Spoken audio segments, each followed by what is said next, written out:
तो बुलेटिन की शुरुआत करते हैं सीएनबीसी आवाज की बजट एक्सक्लूसिव खबर के साथ। अगले हफ्ते पेश होने वाले बजट से निवेशकों को निराशा नहीं मिलेगी। सीएनबीसी आवाज को मिली एक्सक्लूसिव जानकारी के मुताबिक सोशल वेलफेयर पर खर्च बढ़ने के बावजूद फिस्कल डेफिसिट के मोर्चे पर सरकार कोई समझौता नहीं करेगी। पूरी खबर जानने के लिए चलते हैं लक्ष्मण रॉय के पास। और लक्ष्मण जी, जानना चाहेंगे ये खबर जो बता रही है कि निवेशकों को निराशा नहीं मिलेगी, इसका मतलब क्या है? दरअसल बजट को लेकर सबसे ज़्यादा निगाहें जिस बात पर टिकी रहती हैं, आज उस पर से मैं पर्दा हटाने वाला हूं। दरअसल जो मुझे संकेत मिल रहे हैं उसके मुताबिक बजट से निवेशकों को किसी भी तरह की कोई निराशा नहीं मिलेगी, क्योंकि निवेशकों की सबसे ज़्यादा नज़र होती है कि सरकार वित्तीय अनुशासन, जिसको फिस्कल डिसिप्लिन कहते हैं, फिस्कल प्रूडेंस कहते हैं, उस पर सरकार कितनी कायम है। तो जो अलग अलग सूत्र बता रहे हैं उसके मुताबिक सरकार इस पर बिल्कुल कायम रहेगी, वित्तीय अनुशासन से कोई समझौता नहीं करेगी। यहाँ तक कि फिस्कल डेफिसिट का आंकड़ा जो सबसे ज्यादा केंद्र में रहता है, वो अंतरिम बजट में सरकार ने जो 5.1% का रखा था, वो 5.1% तो बरकरार ही रहेगा। और कुछ हद तक ये भी उम्मीद की जा रही है कि शायद ये 5.1 से घट भी जाए। घट करे कितना हो जाए कहना मुश्किल है, लेकिन अटकल है कि शायद ये घट करके 5.1 से कम 5% तक लाया जा सकता है फिस्कल डेफिसिट का आंकड़ा। ये अपने आप में बड़ी बात होगी, इस मायने में कि सरकार वित्तीय अनुशासन पे बनी हुई है और अनाप शनाप खर्चा नहीं करेगी, सरकार का खजाना भरा पूरा रहेगा। और इस फिस्कल डेफिसिट को घटाने के पीछे दरअसल 2-3 खास वजह है। पहली बात तो यह है कि रिजर्व बैंक से आपने देखा ही 2.1 लाख करोड़ रुपए का बम्पर डिविडेंड मिला, जो कि उम्मीद से दोगुने से ज्यादा था।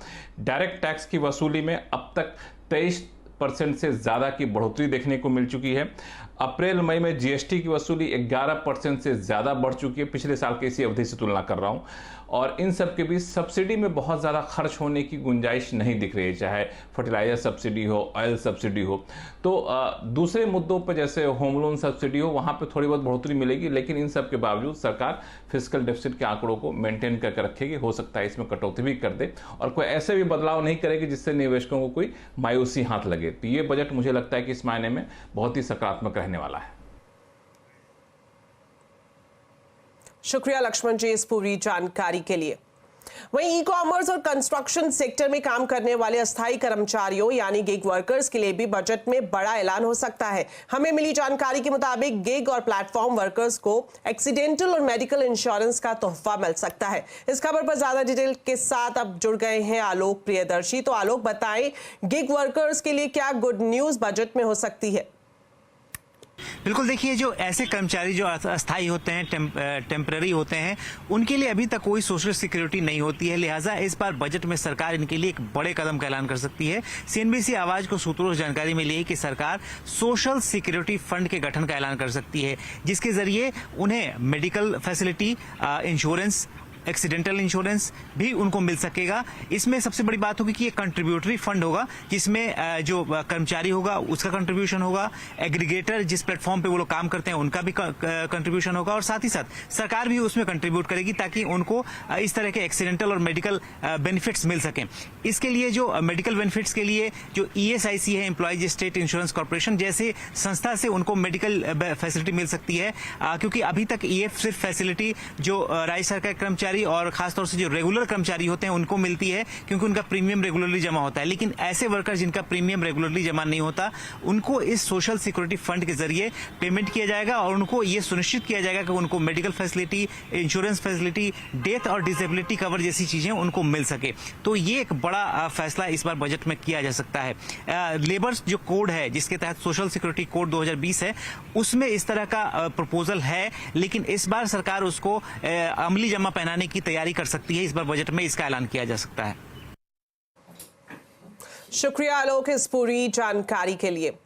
भारतीय दवा कारोबार सालाना 3 लाख करोड़ रुपए का है। ऐसे में फार्मा इंडस्ट्री की क्या विश लिस्ट है, इसे समझने की कोशिश की हमारे संवाददाता केतन जोशी ने, और उन्होंने खास बातचीत की है इंडियन ड्रग्स मैन्युफैक्चरर एसोसिएशन से। देखिए।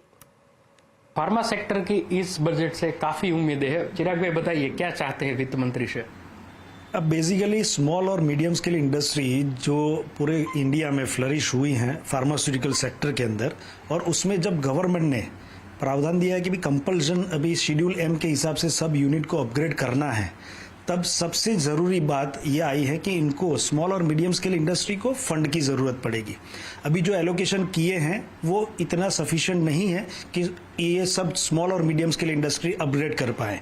तो ज़रूरी है कि कम से कम 10,000 करोड़ ये सेक्टर के अंदर देना चाहिए, जिससे स्मॉल और मीडियम स्केल इंडस्ट्री अपग्रेड हो पाए। और ये बहुत ज़रूरी इसलिए भी है कि अपग्रेड होने के बाद ये जो सेक्टर है वो मैक्सिमम एम्प्लॉयमेंट जनरेट करता है। तो बहुत ज़रूरी है ये सेक्टर में इतना देने की वित्त मंत्री जी को। आप क्या कहेंगे? फार्मा इंडस्ट्री की हमेशा से डिमांड रही है कि हमको R&D के ऊपर बहुत खर्चा करना पड़ता है। पहले कुछ सालों पहले तक सरकार हमें R&D के एक्सपेंसेस पे 200% इनकम टैक्स में बात देती थी, जो कि हटा दी गई है। अगर फार्मा इंडस्ट्री को ग्रो करना है, देश को ग्रो करना है, तो वापस R&D के ऊपर एक्सपेंस के ऊपर हमें एडिशनल बेनिफिट मिलना चाहिए। ये हमारी वित्त मंत्री से रिक्वेस्ट है। और कुछ प्रतिक्रिया लेते हैं, आप क्या बताएंगे? केतन भाई, जो फार्मा में है ना, इनपुट जो जीएसटी होता है वो करीबन 18% का होता है, और हमारा फिनिश प्रोडक्ट के ऊपर जो जीएसटी होता है वो 12% होता है। तो हमारे लेजर के अंदर इन्वर्टेड ड्यूटी स्ट्रक्चर होता है, तो जीएसटी हमारे बैलेंस लेजर में क्रेडिट रहता है। तो इन्वर्टेड ड्यूटी स्ट्रक्चर को रेशनलाइज करना चाहिए, और दोनों जो 12% का और 18% का जो जीएसटी स्लैब है उसको मर्ज करके 15% का यदि स्लैब कर दिया जाए तो जो इन्वर्टेड ड्यूटी स्ट्रक्चर का जो प्रॉब्लम है वो हमारा सॉल्व हो सकता है। दूसरी चीज है कि CLCSS करके गवर्नमेंट की सब्सिडी की स्कीम थी, जिसमें बरसों से 15 लाख रुपया गवर्नमेंट सब्सिडी का देती है। तो ये 20 साल पहले से 15 लाख रुपया, आज के जमाने में पहले तो 1 करोड़ के अंदर फार्मा यूनिट बनता था, आज मिनिमम 20 करोड़ से नीचे कोई फार्मा यूनिट बनता नहीं है। तो 15 लाख का सब्सिडी पीनट्स के समान है, या तो उसको बंद कर देना चाहिए या तो कम से कम 1 करोड़ तक का कर देना चाहिए। तो ये डिमांड है, और अगर इससे वित्त मंत्री है ये सुझाव में अमलवारी करते हैं तो भारत में बड़े पैमाने पर रोजगारी का भी निर्माण हो सकता है। केतन जोशी, अहमदाबाद। चलिए अब बुलेटिन में बात करते हैं बजट बोनांजा पिक्स की।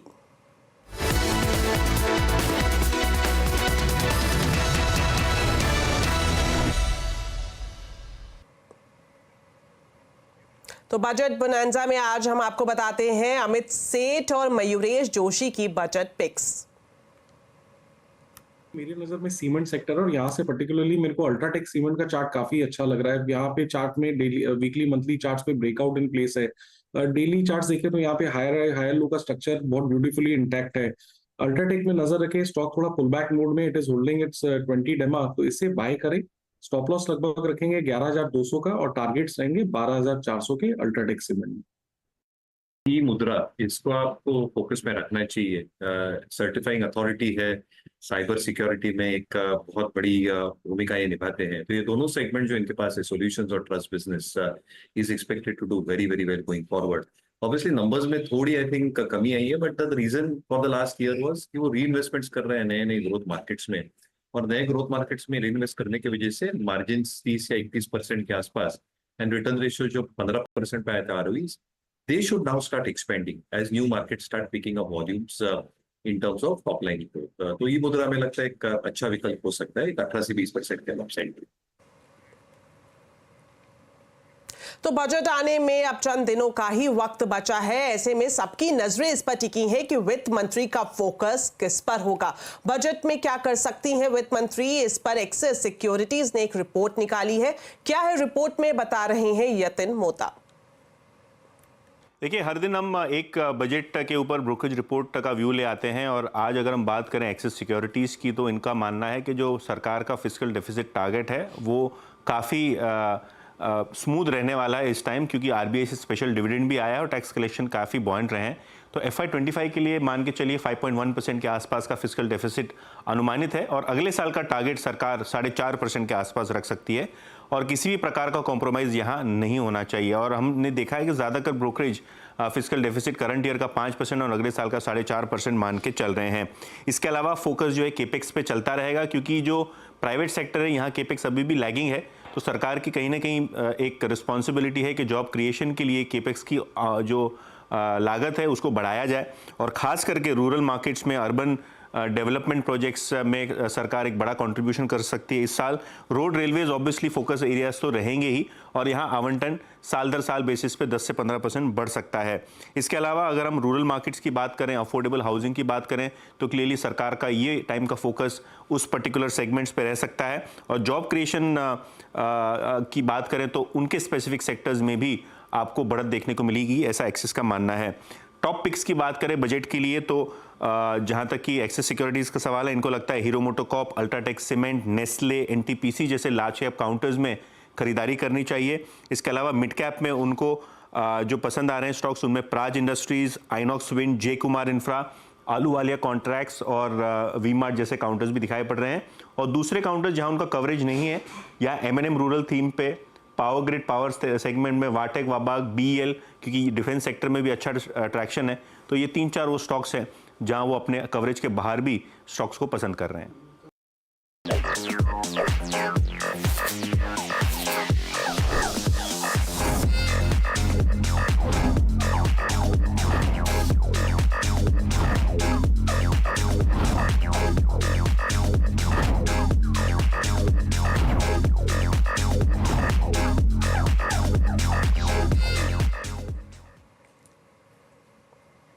चलिए अब जानते हैं बाजार का पूरा हाल। कारोबारी हफ्ते के पहले दिन बाजार में जोश दिखा। सेंसेक्स, निफ्टी, मिड कैप सभी नए शिखर पर बंद हुए। निफ्टी ने इंट्राडे में 24,653 का रिकॉर्ड दर्ज हुआ। मार्केट का पूरा हाल जानते हैं सुमित से। तो सुमित, सबसे पहले जानना चाहेंगे आज बाजार की हाइलाइट्स क्या रही? देखिए, हफ्ते के पहले कारोबारी सत्र में भारतीय बाजारों में एक बढ़िया रफ्तार के साथ आज शुरुआत भी हुई और होल्ड भी किया मार्केट्स ने, और साथ ही साथ आज नए रिकॉर्ड स्तरों को मार्केट्स ने मेंटेन भी किया। जो ड्राइवर्स से मार्केट के कुछ हद तक बदलते हुए दिखाई पड़े। फर्स्ट हाफ में आईटी और फार्मा पार्टिसिपेट कर रहा था, बाद में पीएसयू बैंक्स यहाँ से एक अच्छी तेजी आते हुए दिखाई पड़ी, और उसके अलावा एक अच्छा अपमूव जो मार्केट में आया वो आता हुआ दिखाई पड़ा, खासतौर से लार्ज कैप की तरफ से, या फिर जो स्पेसिफिक स्टोरीज थी वो मार्केट में कामकाज होते हुए दिखाई पड़ी। ऑयल एंड गैस, रियल्टी, यहाँ पर कुछ हद तक खरीदारी थी। पीएसयू बैंक्स यहाँ पर मूव देखने को मिला।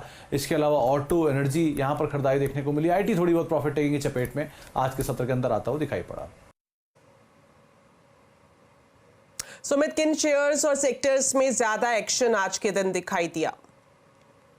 देखिए, निफ्टी के टॉप गेनर्स के ऊपर नजर डाली है तो ओएनजीसी आज लीड कर रहा था। एक जबरदस्त रफ्तार यहां देखने को मिली। साथ ही साथ SBI life, Shriram finance, SBI, कुछ और ऐसे नाम जहां पे खरीदारी का दौर बनता हुआ दिखाई पड़ा। एक अच्छे अपमूव वहां पर देखने को मिले। इसके अलावा गिरने वाले शेयरों की अगर बात किया तो उसमें एलटीआईएम प्रॉफिट टेकिंग में रहा। Asian paint, Grasim, Tata steel में प्रॉफिट टेकिंग रही। मिड कैप में IDBI bank, bank of Maharashtra, Lodha developers, oil India यहाँ पर खरीदारी का दौर देखने को मिला। मिड कैप में गिरने वाले शेयरों में थोड़ी बहुत प्रॉफिट टेकिंग आज डिफेंस स्पेस में थी, जिसमें से माझगांव डॉक हुआ, बीडीएल हुआ, ट्यूब इन्वेस्टमेंट और पतंजलि, कुछ और ऐसे नाम जहां पर प्रॉफिट टेकिंग देखने को मिली। एफ&ओ गेनर्स में से ओएनजीसी आज लीड कर रहा था। About India, Apollo tyre, Canara bank, कुछ और ऐसे नाम जहां पर खरीदारी रही। गिरने वाले शेयरों में एस्ट्रल, कमिंस इंडिया, एलटीआईएम और एशियन पेंट कुछ ऐसे नाम थे जहां पर एफ&ओ में आज बिकवाली थोड़ी सी बहुत आते हुए दिखाई पड़ी। लेकिन ओवरऑल एक अच्छा सेशन, जबकि नए रिकॉर्ड्स बनते हुए दिखाई पड़े। शुक्रिया सुमित इस पूरे मार्केट अपडेट के लिए। हेलियस इंडिया के सीईओ दिनशॉ ईरानी का कहना है कि आगे चलकर मैन्युफैक्चरिंग में बड़े मौके बन सकते हैं। रूरल में ग्रीन शूट्स आ रहे हैं, लेकिन आप देखिए कि सिटीज वगैरह में, A1 टाउन्स वगैरह में, वहां पे थोड़ा अभी नमी आ रही है, और उसके चलते हमें लग रहा है कि एफएमसीजी में अभी भी पेन बाकी है। पावर सेक्टर पर से हमें काफी हद तक पसंद है, क्योंकि हमें लग रहा है कि वही एक, जैसे मैंने बोला, मैन्युफैक्चरिंग, आई थिंक मैन्युफैक्चरिंग में that would have taken up a big weight. पर अगर आप हिस्टोरिक वैल्यूएशन से कंपेयर करें इनको, तो काफी हद तक ये भी काफी ओवर प्राइस्ड हो गए हैं। लेकिन यहाँ पे भी हमें सिलेक्टिवली स्टॉक्स पसंद है, और जो दो आपने नाम लिए वो तो मेनली उनके फाइनेंशियल्स में ही आते हैं, तो इसलिए वहां पे हमें अभी कंफर्ट नहीं है कि जो मतलब डिस्ट्रीब्यूशन कंपनीज काफी हद तक एक्सपोज्ड है इनकी इन बुक्स में, तो इसलिए वहां पे थोड़ा हमें अंडरस्टैंडिंग ज्यादा करना है before taking a call on these two stocks that you mention. महंगाई की मार बढ़ती ही जा रही है। जून में थोक महंगाई 16 महीने में सबसे ज्यादा है। हालांकि अनुमान इससे भी ज्यादा रहने का था। जून में थोक महंगाई दर 3.36% रही। महंगाई खाने पीने की चीजों में सबसे ज्यादा है। सब्जी, आलू, प्याज सभी ने महंगाई को बढ़ाया है। हालांकि फ्यूल, पावर, दाल, अंडे, मांस, मछली मई के मुकाबले जून में थोड़े सस्ते हुए हैं।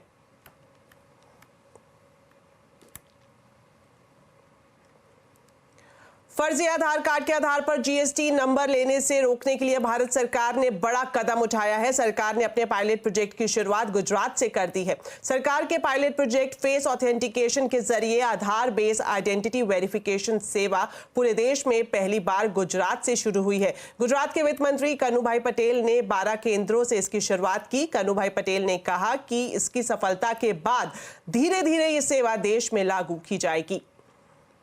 का सक्सेस हुआ, इसीलिए 23 जून को जो जीएसटी काउंसिल हुआ उसमें पूरा भारत में ये सेवा केंद्र का कंसेप्ट अमल करने का शुरू किया। इसके बाद में एक नया pilot project first time in India Gujarat में दिया है, जो फेस आइडेंटिफिकेशन थ्रू आधार वेरिफिकेशन करने का ये आज गुजरात में शुरू हुआ है। इसके बाद में ये पूरा भारत में लागू करेगा। पहले ये एक्सपीरियंस के हिसाब से हम देखेंगे कि ये कैसा चल रहा है और उसकी वजह से जो बेनिफिट होता है और करदाता को जो राहत मिलती है, उसका जो रजिस्ट्रेशन टाइम है अभी बायोमेट्रिक से 20 मिनट लगता है, तो इसमें थोड़ा सा कम होने का चांसेस है। इसीलिए ये नया प्रोजेक्ट शुरू किया गया है। चलिए फिलहाल वक्त हो गया एक छोटे से ब्रेक का, लेकिन खबरें अभी और भी हैं। आप देखते रहिए आवाज समाचार। किया बीजेपी ने आज दिल्ली के सभी 14 जिलों में प्रदर्शन किया और डीईआरसी के चेयरमैन को चिट्ठी लिखकर मामले में हस्तक्षेप करने की मांग की। इस बीच दिल्ली बीजेपी अध्यक्ष वीरेंद्र सचदेवा ने आम आदमी पार्टी पर बड़ा आरोप लगाया। उन्होंने कहा कि दिल्ली सरकार बिजली कंपनियों से सांठ-गांठ करके दिल्ली में बिजली के दामों में इजाफा कर रही है। ये बिजली के बिल इस समय पूरी दिल्ली में लगातार बढ़ोतरी से आ रहे हैं और कारण सिर्फ इतना है कि आम आदमी पार्टी, अरविंद केजरीवाल और बिजली कंपनियों की सांठ-गांठ से जो भ्रष्टाचार है वो एक मोटी कमाई का हिस्सा इनकी जेब में जा रहा है। मैं इनसे पूछना चाहता हूं कि पीपीएससी का प्रोविजन क्या है, पीपीएससी क्यों लगाया जाता है, उसका जवाब दे आतिशी मार लेना। उत्तर प्रदेश में मुहर्रम को लेकर पॉलिटिक्स शुरू हो गई है। खबर यह है कि यूपी के अमेठी में जहां मुहर्रम जुलूस के दौरान विवादास्पद नारेबाजी का एक वीडियो वायरल हो रहा है। हालांकि सीएनबीसी आवाज इस वायरल वीडियो की पुष्टि नहीं करता। इस मामले में पुलिस वीडियो की जांच कर रही है। वहीं उत्तर प्रदेश में मुहर्रम जुलूस के दौरान सरकारी नियमों के पालन को लेकर all India Muslim personal law board का बयान भी सामने आया है। पर्सनल लॉ बोर्ड ने सीएम योगी आदित्यनाथ के बयान पर प्रतिक्रिया देते हुए कहा है कि एक खास समुदाय को टारगेट करके माहौल बनाया जा रहा है। हमारे योगी साहब कहते हैं बीजेपी के आने से पहले भी तो वहाँ पे दूसरी हुकूमतें मौजूद थी ना, उस वक्त कहीं ऐसा कोई लॉ एंड ऑर्डर का मसला पैदा हुआ क्या?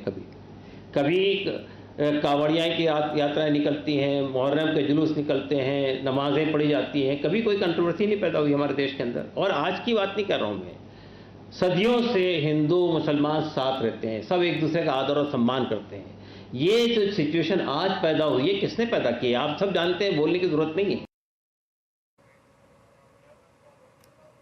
आपको बता दें, कल यूपी के सीएम योगी आदित्यनाथ ने मुहर्रम का जिक्र किया था। योगी आदित्यनाथ ने लोगों को याद दिलाया कि बीजेपी की सरकार से पहले कैसे मुहर्रम के दौरान यूपी की सड़कें खाली हो जाती थी।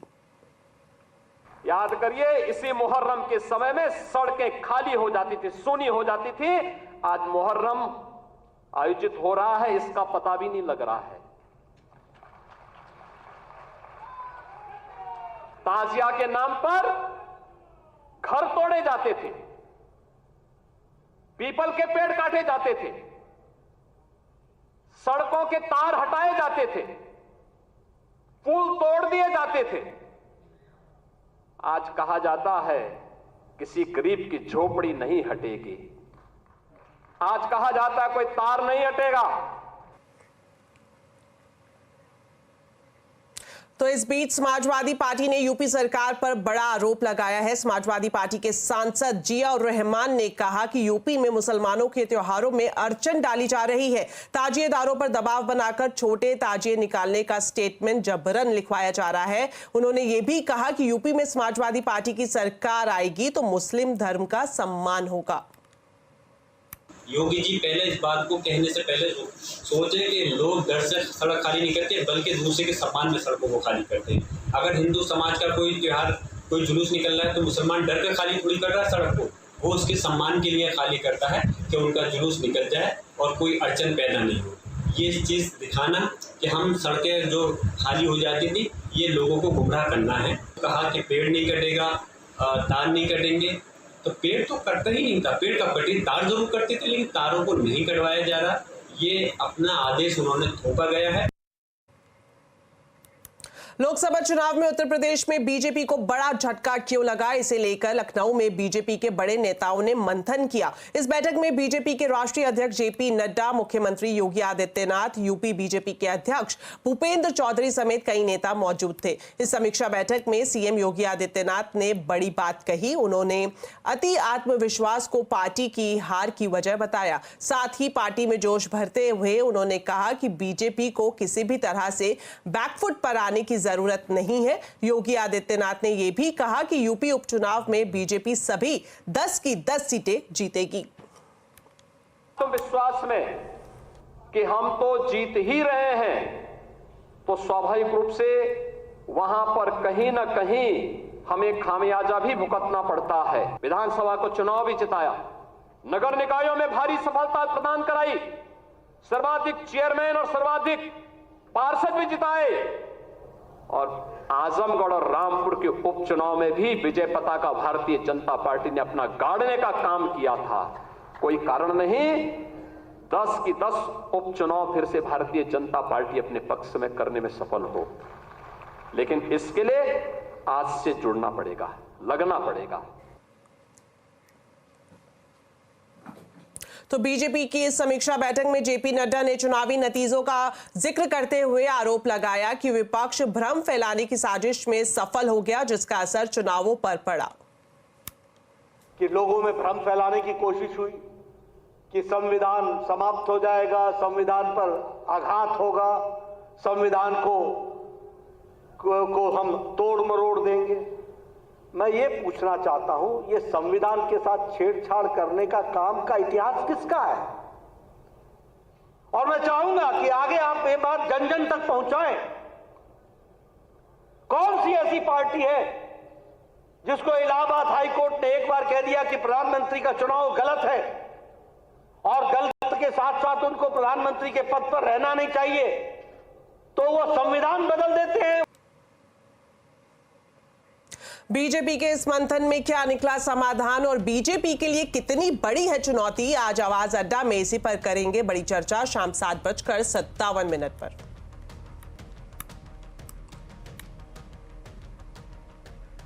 महाराष्ट्र में विधानसभा की लड़ाई नजदीक है। इस बार जंग दिलचस्प हो सकती है क्योंकि छगन भुजबल ने आज शरद पवार से मुलाकात की है। सियासी गलियारों में इसके कई मायने निकाले जा रहे हैं। पूरी जानकारी दे रहे हैं मेरे सहयोगी विवेक गुप्ता।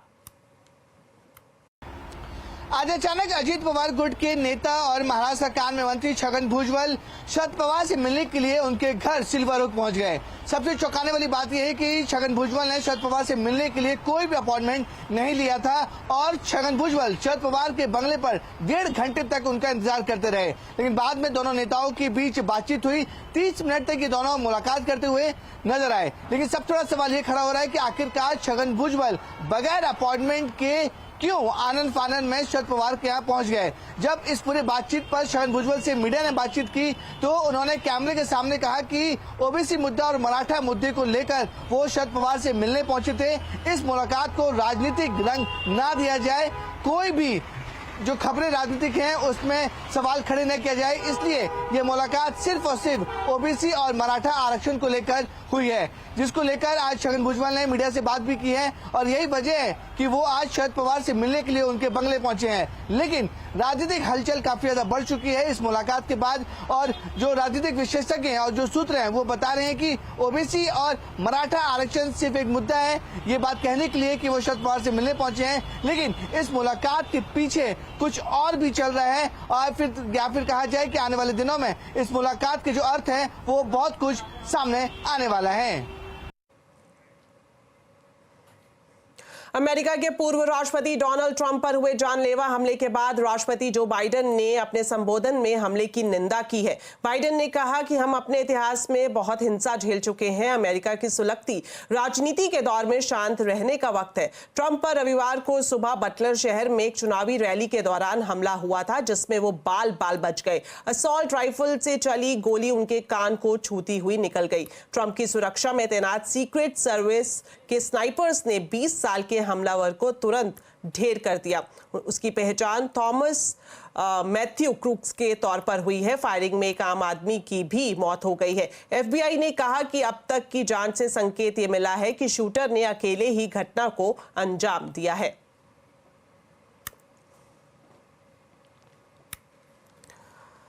तो चलिए फिलहाल इस बुलेटिन में इतना ही। आप खबरों पर अपडेट रहें, CNBC आवाज से जुड़े रहें हमारे सोशल मीडिया हैंडल्स के जरिए। नमस्कार।